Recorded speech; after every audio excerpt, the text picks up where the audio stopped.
जय जिने जय भारत भैरव जी की। सबसे पहले मैं बताना चाहूंगी, आज से मैं यूट्यूब स्टोरी टाइम स्टार्ट कर रही हूँ, जिसका आज का टाइटल है कि जब मैंने अपनी फिक्स वीडियो यूट्यूब पे अपलोड करने का एक चैलेंज लिया। चैलेंज तो नहीं, उसे चैलेंज नहीं कह सकते, उसे एक तरीके से ये कह सकते हैं कि मैंने दादा की तरफ एक कदम बढ़ाया।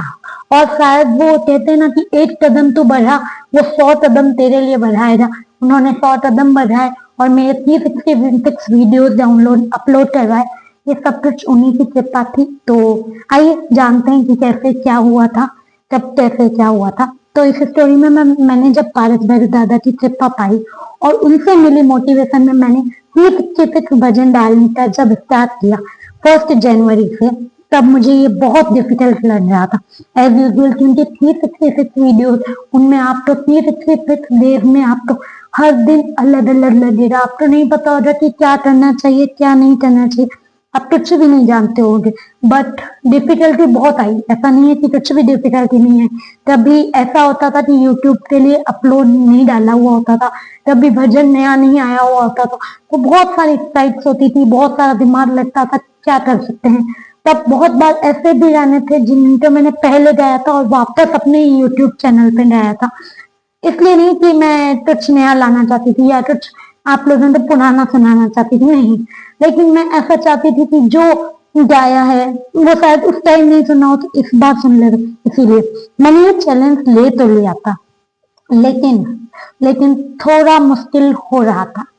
मतलब ज्यादा मुश्किल तो दादा ने होने नहीं दिया, लेकिन थोड़ा सा मुश्किल हो रहा था, क्योंकि मैंने जब ये सोचा था तब से मुझे ये लग रहा था कि मेरे पास इतने भजन की लिरिक्स आएंगे कैसे, क्योंकि एज यूजुअल एक छोटे यूट्यूबर तो कभी भी इतनी सारी भजन लिरिक्स नहीं मिलती है।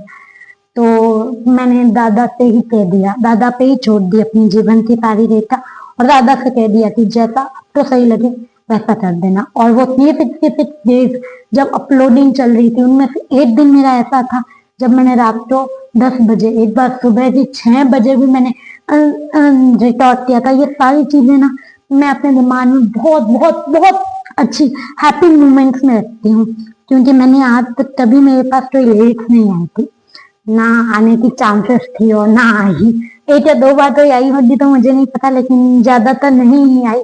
और वो दादा ही थे जिन्होंने मुझे उस टाइम भी सपोर्ट किया। लेकिन कहते हैं ना, जिसके साथ दादा देता है, जिसका साथ दादा देता है, वो बेसहारा नहीं हो सकता।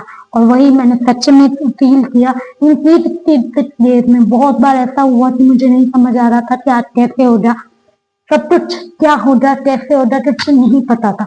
बस इतना जानती थी कि दादा बैठा है, करेगा वही सब कुछ। तारनहार वही है, पालनहार भी वही है। तो इसीलिए जो हुआ वो उन्हीं की कृपा से था। और आज मुझे लगता है कि अगर मैंने दादा का सहारा ना लिया होता तो शायद ये रिकॉर्ड तब भी कंप्लीट नहीं हो पाता। और इसके लिए मुझे लंदन बुक ऑफ रिकॉर्ड में अवार्ड मिला, और आई एम सो ब्लेस्ड। ये सब कुछ दादा की वजह से हुआ। इसलिए अगर आप दादा का नाम ले लेते हो, पारस भैरव जी का साथ ले लेते हो, तो आपके लिए कोई भी काम अधूरा नहीं हो सकता। आप चाहे कुछ भी हो जाए, सब कुछ अधूरा कभी नहीं हो सकता। वो एंड बहुत अच्छे से होगा, नो डाउट। जो एंडिंग आपको पता है वो शायद नहीं हो, लेकिन उससे भी ज्यादा अच्छी एंडिंग होगी।